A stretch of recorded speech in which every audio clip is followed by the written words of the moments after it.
Chancellor Brogan. With that, I'm going to ask if Florida State University will go ahead and come up to the table. And I hope that all your information is loaded. Welcome.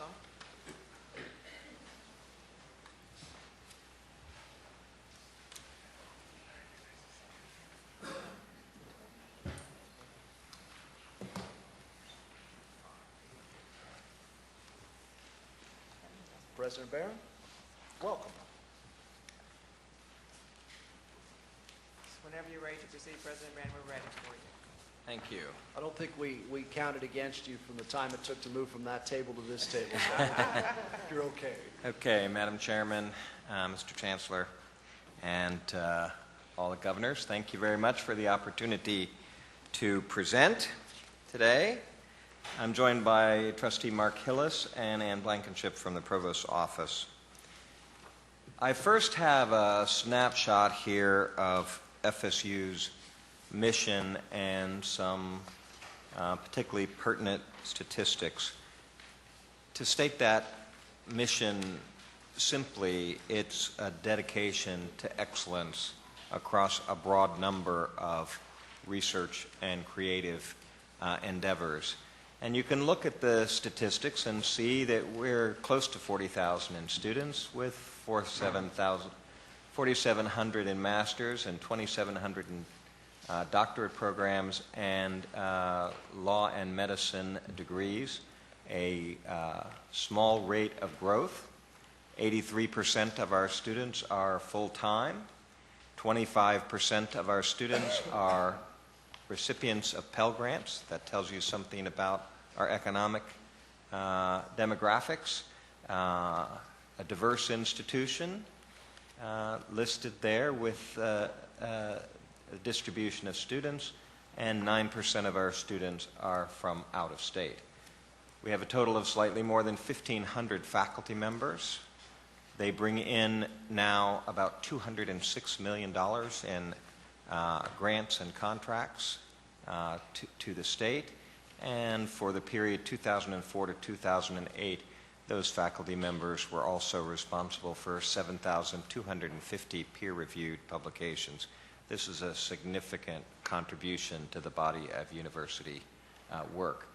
You also see there on the left, in terms of the Princeton Review that just came out very recently, that they have listed 100 best values, and they define that by comparing the cost of an education to the quality of education.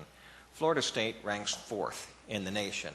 There is absolutely no way that we could deliver this level of quality of education this inexpensively without being an extraordinarily efficient and effective university with the resources that we have. We put every dollar to the best use that we possibly can. And so we're proud of that ranking by the Princeton Review. Where do our students come from? Well, there's a circle there which basically suggests that in most universities, that's where our student population should come from, there on the left with that circle. In actuality, we don't exist in a big urban area, and you see that our students come from everywhere across the state. And as a matter of fact, that distribution in dark blue that is there is very similar to the distribution of population within the state of Florida. We draw from across the state. What's in the right-hand side is where our alumni are in the state of Florida. And what that's telling you is that we attract a business major from Miami, and many of them go back to Miami and help promote the economy of Miami. We draw an engineering student that happens to be from Orlando. Our students that are engineering students go back to Orlando to help contribute to the economic engine of that particular region. This really establishes the fact that this university is a state resource and that students travel considerable distances in order to have an education at Florida State University. I've listed here strengths and areas of improvement. And so you see there, for example, a nationally recognized faculty. You may not know that we have 2 Pulitzer Prize winners and a Nobel laureate, for example. Second on that list is a distinguished student body. We are particularly proud of what our students are doing. And just to give you a flavor for that, in 2005 to 2009, we have had 3 Rhodes Scholars, 3 Truman Scholars, 3 Goldwater Scholars, 13 Fulbright Fellows, 1 Udall Scholar, 2 Pickering Scholars, 1 Rotary International Scholar, and numerous other recognition. These are the most competitive awards given to graduating students in this country. And we're right there using our resources to help enable a student body to be extremely successful. High levels of student performance and satisfaction. Recent independent examination, more than 90% of our students, when asked, said they would come back and do the same thing all over again. That, again, is an exceptional statistic that we're very proud of. Many nationally known programs. I've listed on the right nationally ranked programs, and what I enjoy very much is that it takes you from music and the theater to physics to education. This is an institution which has a broad number of highly ranked programs that are absolutely great for our students. I can't help but tell you that not listed up there is our theater program, and the Tonys just happened last Sunday night. There are 26 awards for Tonys that are listed there. We had our alumni listed 16 of the 26 awards at the Tonys in New York City. 10 different alumni for major recognitions, 5 major programs, including a nominee for the Best Actress for a Musical Lead, and of course we won Best Picture for Memphis, for which our students are heavily involved. It just gives you a flavor for what Florida State is like.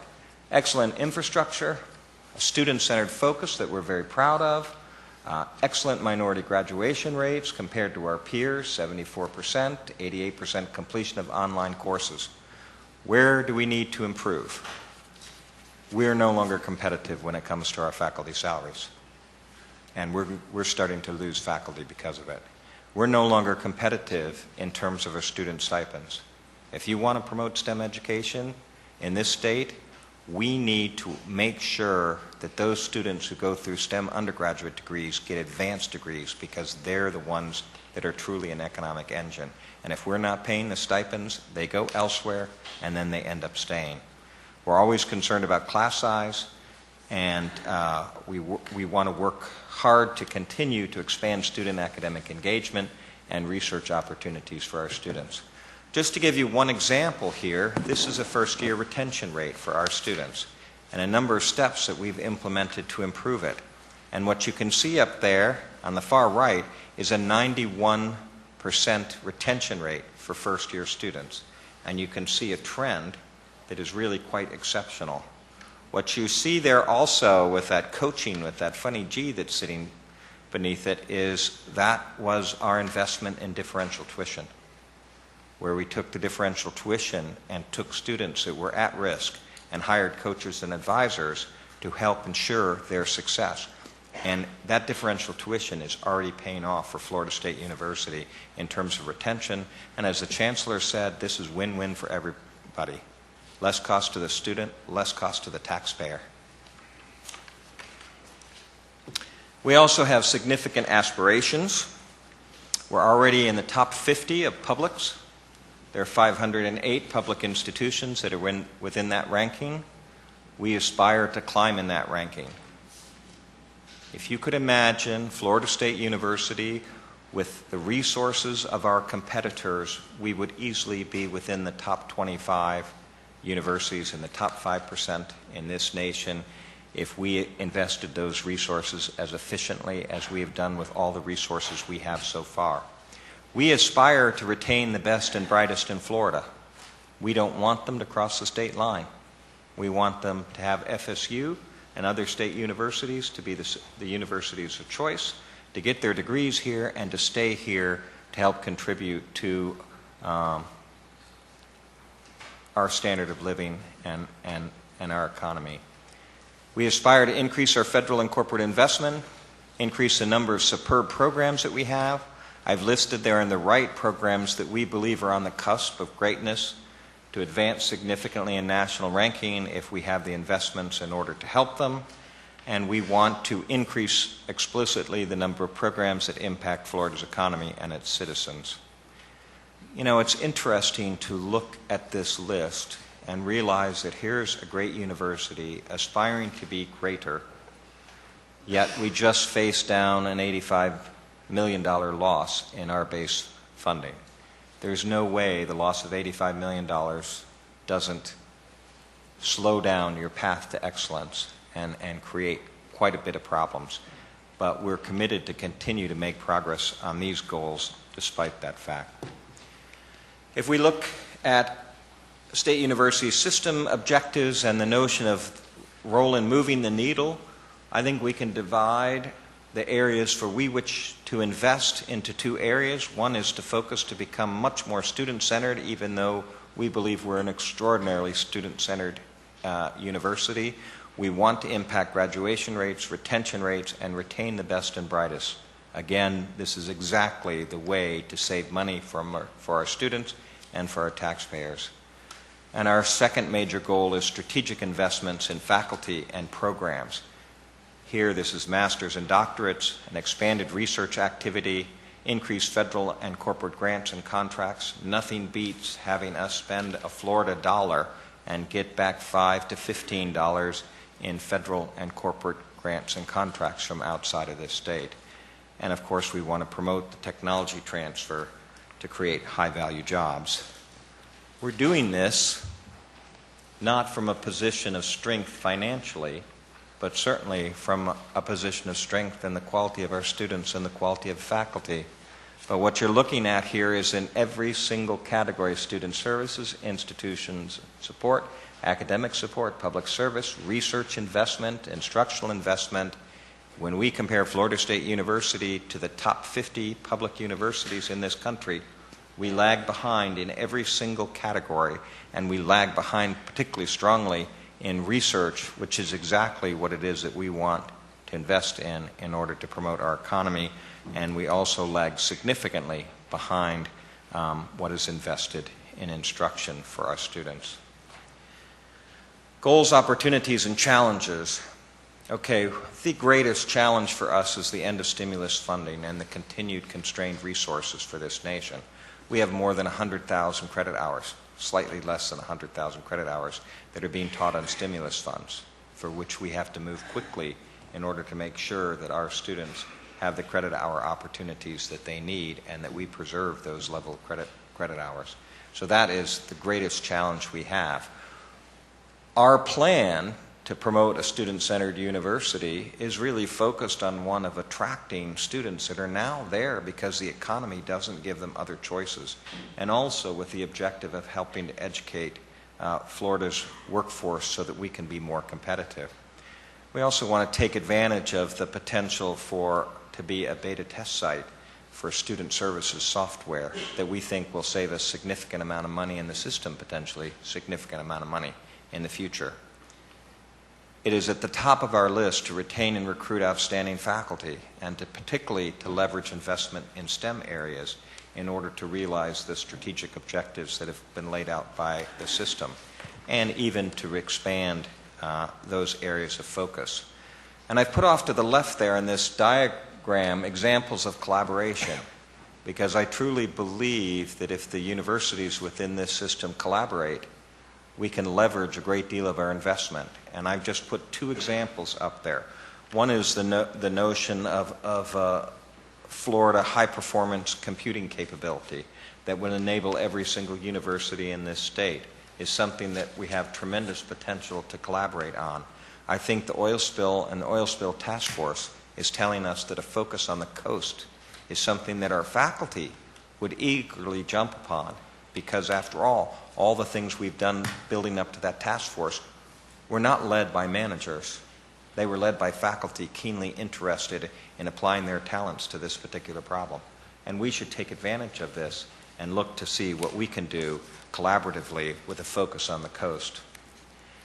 I'm providing three examples here of those investments following those two notions of a student-centered university and a university focused on investment. So one of these is a notion of a Garnet and Gold Scholar. And here's the idea. Every major university out there has developed honors programs. They've developed honors programs for the particular purpose of attracting smart students who do well in the classroom. Honors is a reward for a good GPA. And you get a closer connection to your faculty, and you get smaller classes, and you get additional opportunities. Every time I talk to employers, they tell me the GPA is important, but they also want to hire students that have experience and have gone out and experienced the world. And we made a list of the things that become important. Internships. An internship is a practical experience. It's an opportunity to network, to get to know people, and to go from the classroom into a real-world experience. Study abroad, an international experience. This is an international world, and it doesn't matter where you work, whether you're sitting in a city in this state or any place else, the likelihood that you will have some international connection has grown dramatically. Service and service learning. We see constantly an urge by our students to give back and do things and connect to their community. This is an incredibly valuable experience. Undergraduate research.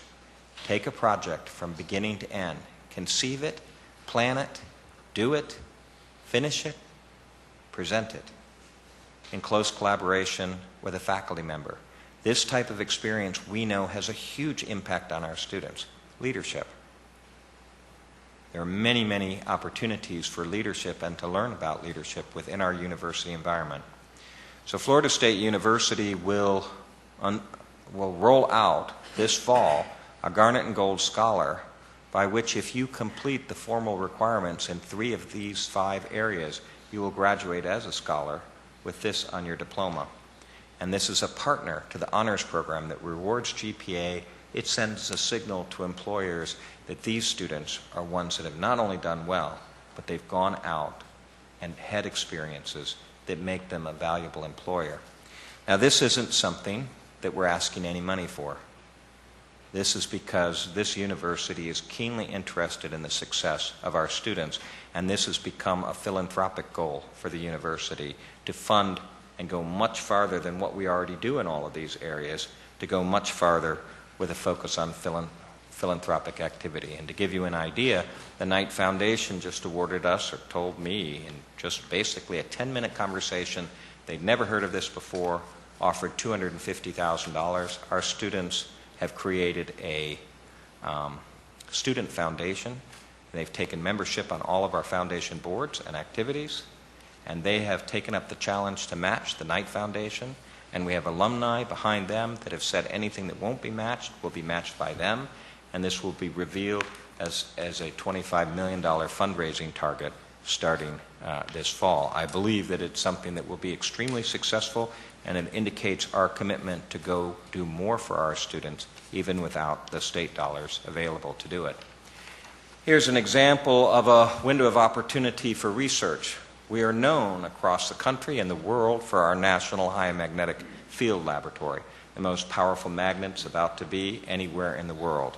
It is an extraordinary attractor for talent and resources into the state of Florida. The National Science Foundation has indicated that all such facilities, regardless of how well they're doing, will be recompeted on a 5-year basis. This means our contract, which ends 2012, will be recompeted. And it's extraordinarily important that we keep this. Right now, if we were to lose it, we would lose 420 STEM jobs, and we would lose 1,000 scientific visitors annually. This window of an opportunity is associated with a request of $3.3 million. Based on the NSF projections, that facility over the next 5 years should bring $250 million into our state. A second example has been nicknamed Big Light. It's a free electron laser facility. It has a unique set of wavelengths. What makes those wavelengths so unique is that you can actually watch chemical and biological reactions occur in real time.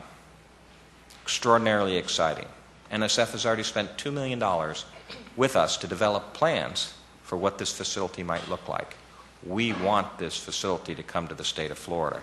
And so part of our windows of opportunities is to seek recurring dollars of $5 million and non-recurring dollars of $2 million so that we can successfully compete against other universities to get this facility. Already, even though it's not built, we would expect this investment to yield $90 million over the next 5 years. And my final slide is focused on tuition differential. The first year of funding was focused on improving retention. We spent $1.9 million on library renovation. Sounds like an interesting thing to do for student retention, but we filled the ground floor of the library with study rooms and group rooms and all sorts of aids for developing and working together in order for students to be successful. Tutoring, workshops, other academic events occur there. I've had the pleasure to tour this facility, and I've been absolutely amazed at what this has done to transform our library as an academic venue. I can give you, we all love metrics, right? So I can give you one metric that tells you how successful that renovation was with differential tuition. There's a Starbucks in there. It's doing $7,000 in coffee a day. That tells you how many students are in that library with their coffee cup working away. I don't know of any better metric to tell me what's going on with our student body than that coffee consumption in our library. Second year of funding to improve retention. And here is this notion of hiring and training additional advisors and tutors. We're highly focused on this. We've done the experiment with this differential tuition, and you saw the uptick that occurred in a very short amount of time in terms of our retention rate for first-year students. It's by targeting students at risk and getting them to sign up to a very formal program with tutors that we've been able to have that uptick to occur. And in the third year funding, we have the same area of focus, but I also want to add that in terms of the monies that we have and the monies we wish to invest, that we're extremely concerned that the cutbacks that have occurred over the last few years are shifting where our students are moving to take credit hours. And we need to be prepared to do that and make sure that the faculty are there for the student demand. I want you to know that these things on this list, in our view, is to follow the letter and the intent of the law of differential tuition. And I can tell you quite personally, my philosophy is that if you're increasing fees for students, you're increasing tuition for students, you better be doing more for students. And I think these are three excellent examples where we're taking the resources that we've been able to garner and doing more for our students. I have added there at the bottom the one new fee potential for Florida State University. This came out of a whole group of student-focused meetings in which they said that their one concern, especially with a campus that goes all night long, is student safety. And they had suggested that they would like us to consider a fee that is designed both for psychological health on campus and also for security on campus, which are things that we're struggling with the rest of our resources to handle. They also feel the same way in terms of the technology fee, that increase has the potential to help create things like blue light apps on phones where you can be immediately found if you have a problem. So that concludes my presentation. I think I've left plenty of time for questions and hopefully closely followed the guidelines to try to hit 20 minutes. Thank you very much, Dr. Barron. That was certainly very insightful, and what a wonderful reintroduction to Florida State University. And again, thank you for your Board of Trustee member and your administrator for also appearing with you. At this time, we'll open up the floor to questions from members of the Board of Governors. Any questions? Governor Colson. Thank you, Dr. Barron. I was taken by the 25% of your student population that receives Pell Grants, which then brings me to the question of, or the area of need-based aid. And 30% of this tuition differential is supposed to go to need-based aid. I'm interested in the subject of, is that enough? Are we really taken care of as we increase tuition? Are we really taking care of the need that's out there? And how do we define need? It's more than just how much we have available to give. It's a bigger pie than that. And so I'm concerned about that, and whether or not we're looking at the middle-class family that may have 3 kids getting ready to go to college and things of that nature, and what are we doing to ensure that our universities are open to those families? Yeah, well, I share your concern in terms of the importance of this issue. You know, we see in institution after institution that as tuition increases, you start to wonder about what the risk is for those students that can't afford to come forward. Right now, we're over 90% of our student population that's coming in on Bright Futures, and we're investing on differential tuition this 30% for need-based aid. So my belief is that we take this very seriously, and it's perhaps not as big an issue as institutions that have twice our tuition, which is in a lot of different areas. But my feeling is that we can do more, but we're probably going to be doing more on the philanthropic side, because as you know, we've lost a large number of faculty and staff with the loss of $85 million as we've tried to come forward with a budget plan to ensure that we have a robust future and that we're preserving our quality. So we take it very seriously, but I think we can always do more. Is there a way you could provide us more information so we could measure that in terms of, you know, if somebody has a family income of $100,000 and 3 kids, you know, we're providing X percent, and I don't know how to measure it, so this is not very articulate. No. But I got it exactly. I do think we can take a look at our population of students and tell you where they're getting their money from. Thank you. Any other questions? Governor Duncan? One question regarding the research and the tremendous infrastructure you have with the Mag Lab and Big Light coming. What suggestions or recommendations do you have to help us better leverage those type of investments system-wide to make sure we are working as well together and leveraging those types of things to the fullest extent possible? Okay, so I have several thoughts on this. One is you can take a particular facility like that, and basically the federal government is helping us. The National Science Foundation establishes it as a national laboratory. And so, as we said, more than 1,000 visitors come in every day to use this facility. And we're not taxing them in this particular process. It is a national facility. So this means that any university within Florida and many different other projects can have access to it, and perhaps by geography a little bit easier access. But the short story is the National Science Foundation is declaring it so. It's not an FSU facility, it's a national facility. A second piece of this is that if you look at that research investment that we have, where we lag so far behind the other top 50 publics, we see case after case after case in which if we had the resources to make the investment, to take the lead, to attract a particular faculty, you take wonderful programs like materials and discover that you have the opportunity to expand this in a broad number of other areas. Right now, for example, there's an explosion in research that's coupling materials with medicine.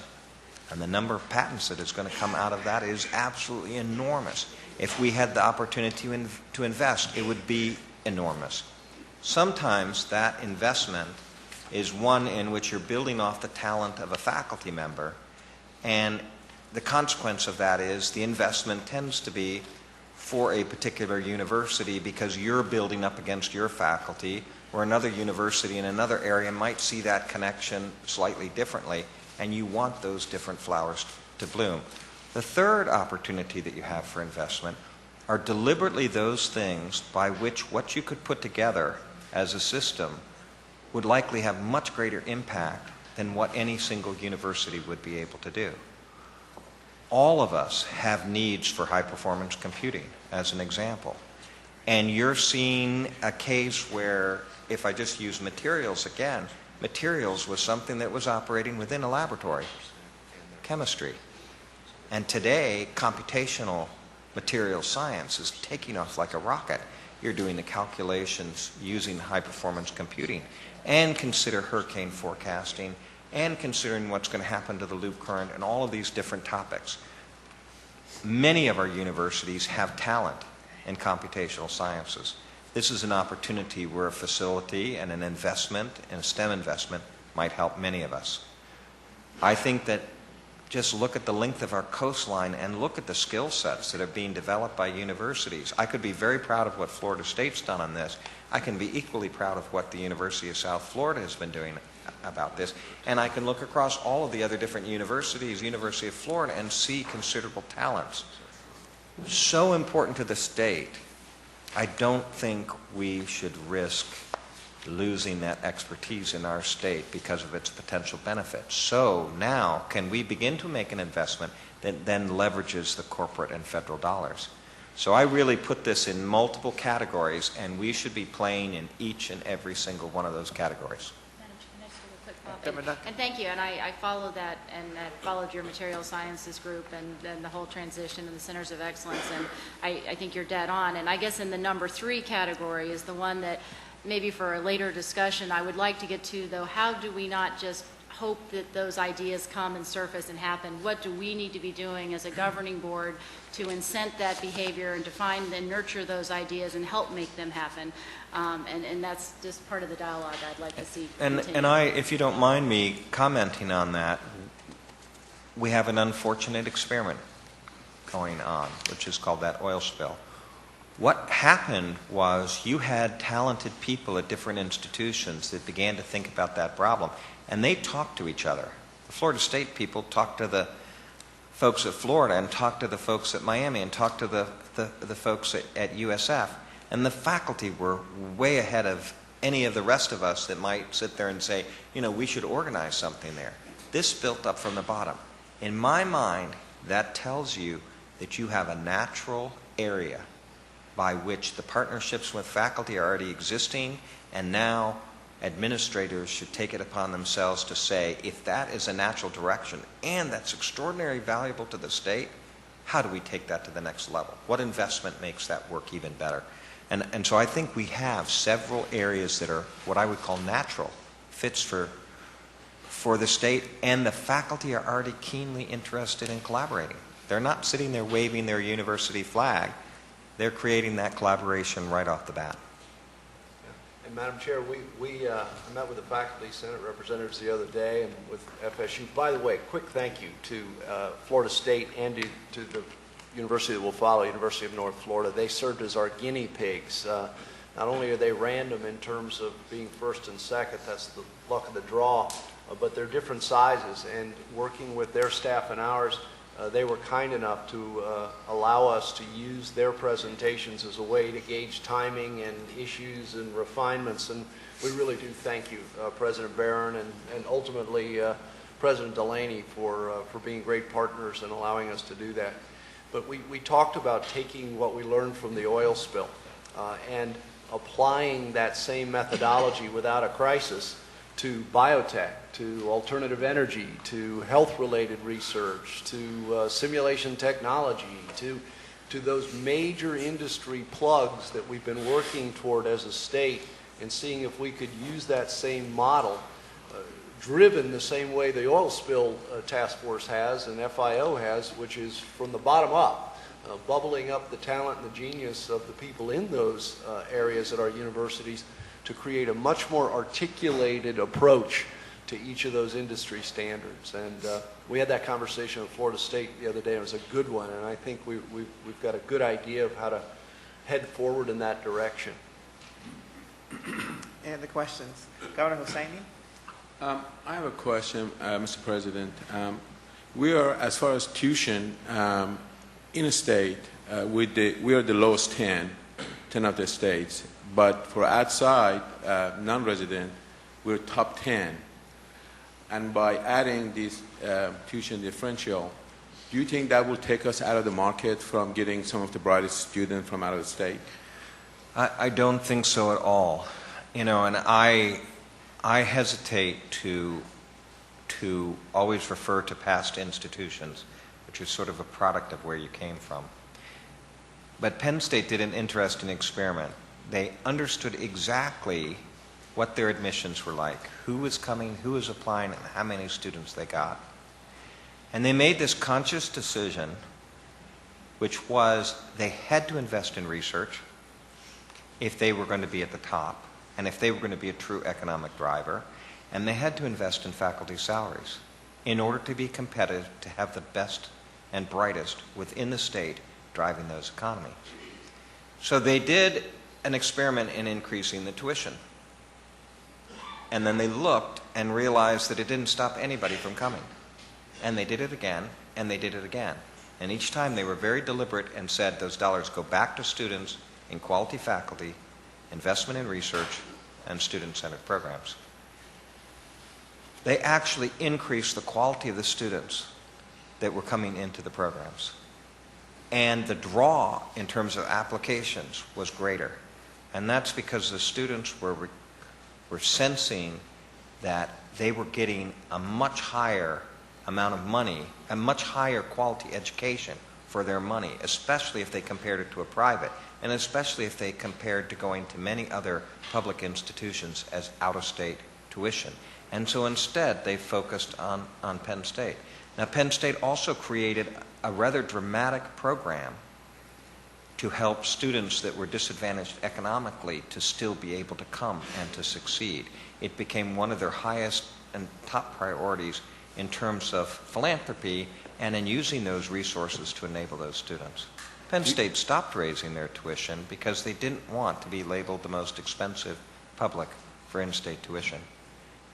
The impact was the opposite of what most people think that it would be.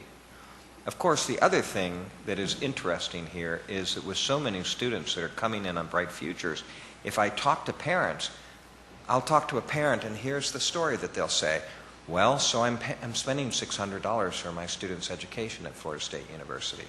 My other son is $30,000 at Wake Forest. Okay? When you have that many students on Bright Futures, this is not having such a dramatic impact on the pocketbooks of the state of Florida. But what will, I think, have a dramatic impact on the pocketbooks in the state of Florida is if everybody wants to send their students across state lines because they think the education is better. That's where we do not want to be. And I think the experiments that have been done out there nationally, Penn State now ranks third in the nation in corporate and industrial contracts and grants. Companies are dumping money into that university left and right because it became friendly on the research side. And so I think this is a good place to be. Do I want to do that with our tuition? No, I don't want to do that with our tuition. Would I like to be at the average for publics? Yes. Because just as I said that we're ranked fourth in terms of quality at a low price, imagine what we would do if efficient, effective universities had the resources of our peers. I think there would be very little reason to cross out of this state unless you were trying to get away from mom and dad as fast as you could.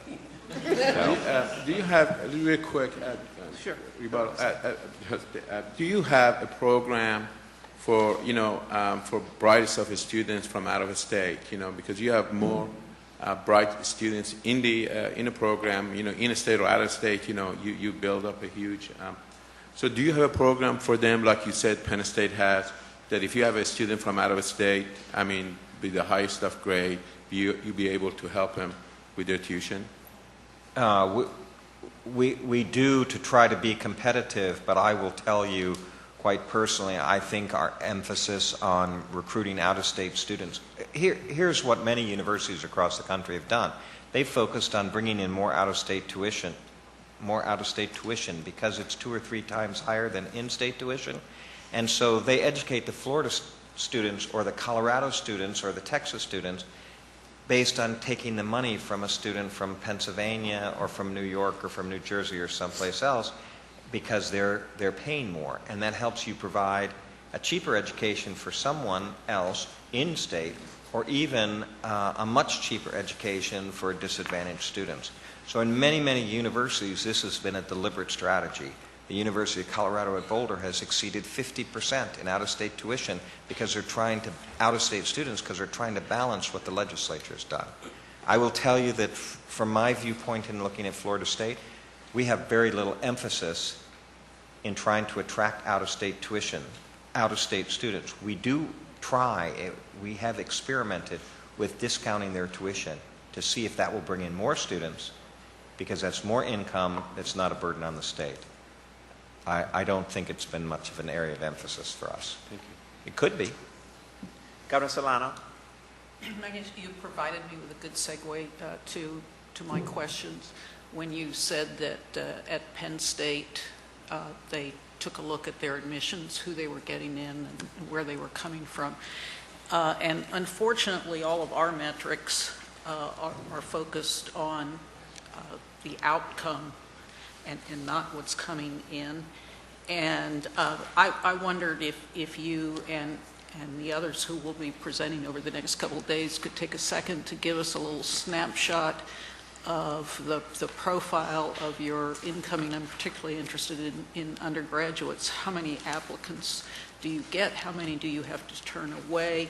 What's kind of their, we've already said a very large percentage are getting bright futures, so what's their academic profile?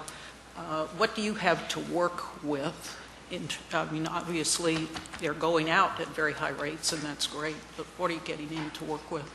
Okay, I'm sure that we could take that as a charge, although on page 1 in the document it does give you some statistics. The range that the middle 50% of the 2009 freshman class on SATs was 1140 to 1290. So there's a whole set of these. The high school GPA for the middle 15% of incoming freshmen was 3.6 to 4.1. I believe that's a weighted GPA where you take away classes like in sports and you just go straight to the core that you expect people. So this is a very good set of students. 71% ranked in the top 25%, 31% in the top 10% of their high school classes. There's a list there, and we do our best to make them go out the door much stronger than it. But that gives you a general number. It doesn't give you something graphically so that you can see the distribution on the issues that you had, and I'm certain we can do that for you, though. I guess I do not see that on my page 1. I see numbers of Black, Hispanic, and whites. This is a work plan?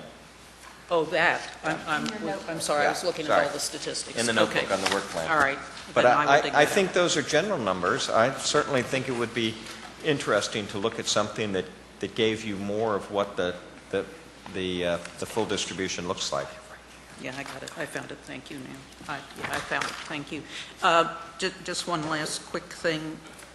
Does this tell me how many applicants you get and how many you have to turn It down? doesn't.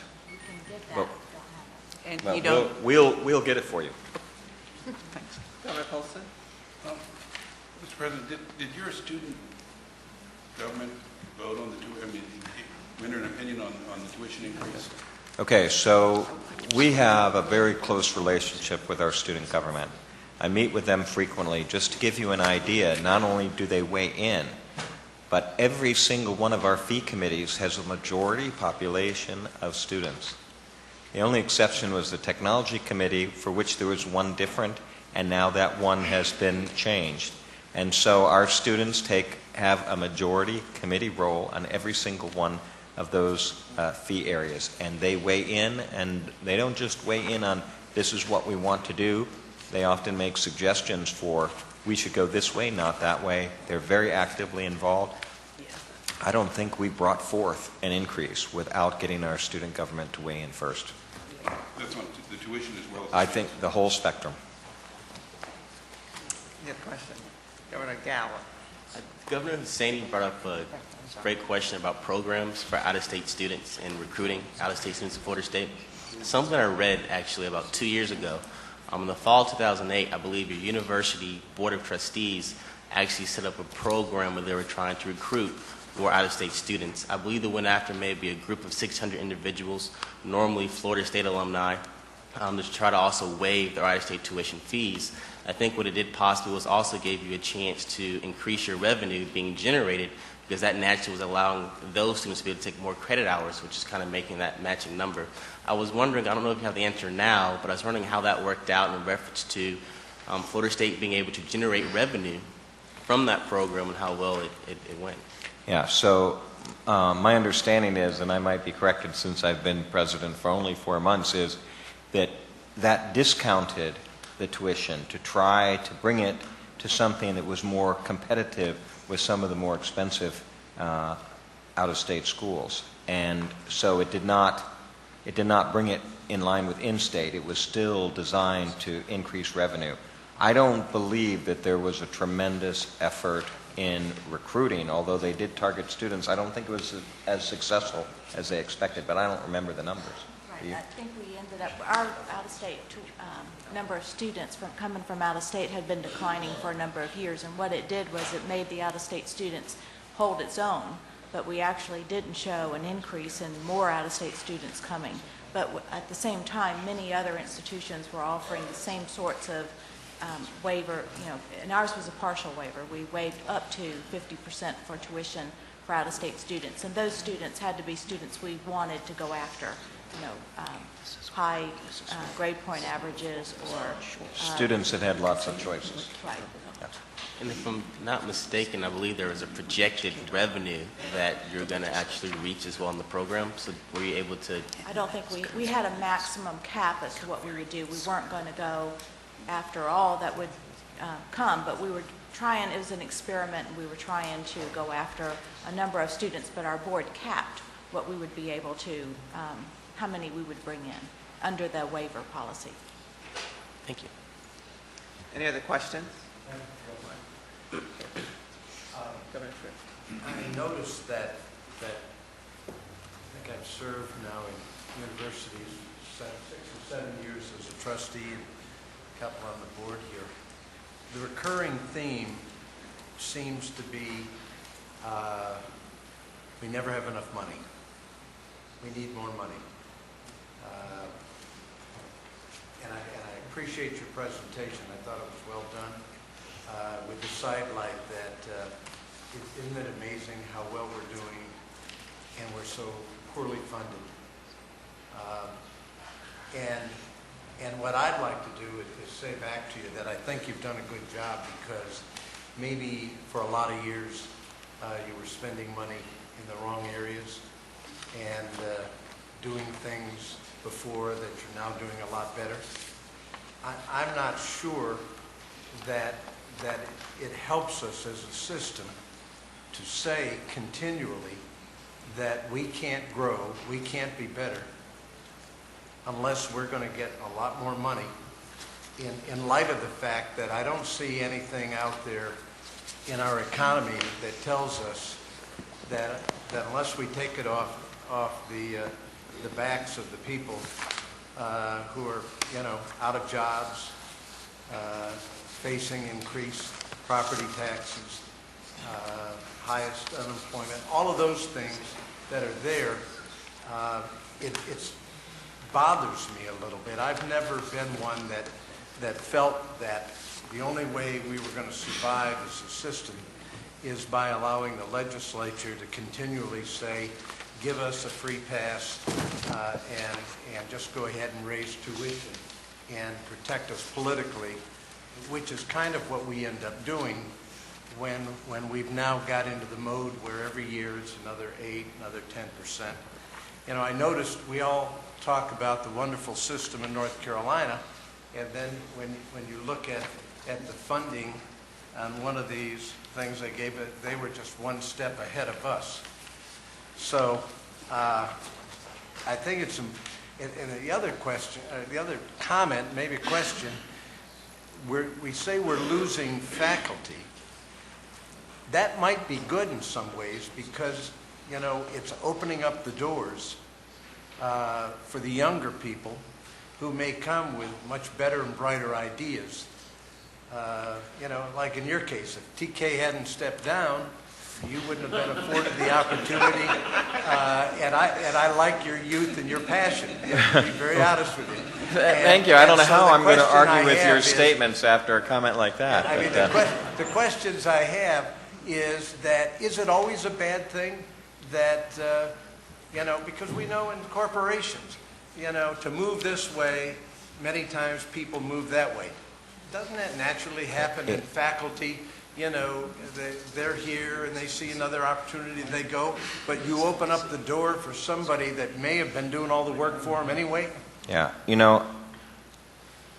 I certainly have a high level of sympathy in many regards. My second child graduated from college less than a month ago, and I'm deeply appreciative of the fact that I'm not paying his tuition any longer.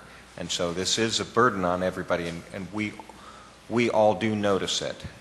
On the other hand, I take the approach that where in the world can you make the investment of $1 and get back 10?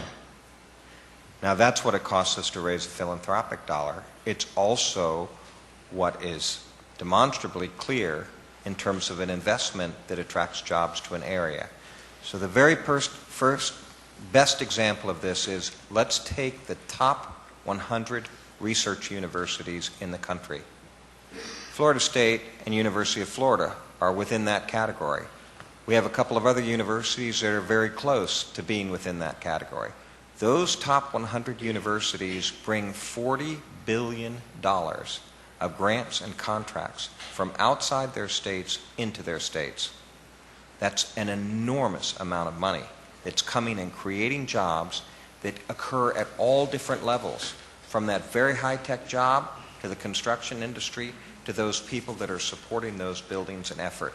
If I take the rest of the 552 universities in that ranking, the rest of those 552 universities only bring in $10 billion into their states in grants and contracts from outside, from corporations and the federal government. If we are at a point where we're contracting, and each time we take a budget hit, we let go a faculty member, we let go a staff, we make our class sizes a little bit bigger, and you don't see a light at the end of the tunnel, then you put yourself in a position where you really are very cautious about making that investment in a project where putting $5 million in there gets you 10 times that much. And so my belief is Florida is at that point.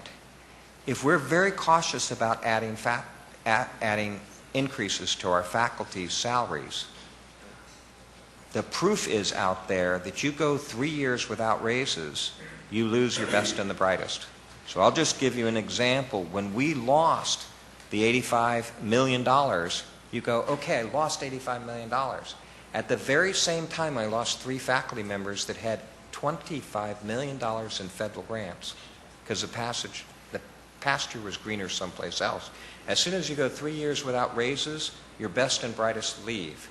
And then your students decide the best program in materials, I think I'll go to the University of Illinois. The best program in business, well, I think I'm going to go to Michigan, et cetera, et cetera. You lose your best and brightest. And what we also see is that typically 30 or 40% of those students never come back. And so you just lost them from the state economy. So I would tell you that if you told me how much money I had to deal with every year, and you could give me a 3-year projection, I think I could be brilliant in using resources to the best advantage. But I don't know until almost the close of the fiscal year. I have to deliver this to you. I have to deliver it to my faculty. And it goes like that. And then, as soon as I turn the corner and think that I can plan, I learn that 1% of my budget in each quarter is going to be removed because the state's worried about an oil spill. So you're not just in a point where we're worried about money. You're at a point where we can't strategically plan because we're constantly worried what that next quarter is going to do. And that develops a conservatism that I think resists the notion of, if we were a corporation and we could say, I'm going to lose X in order to do Y, but I'm losing X, and now where am I going to get the money to do Y? And I'm not able to strategically plan because I don't know those budgets sufficiently far in advance. So I think we have kind of a double whammy here.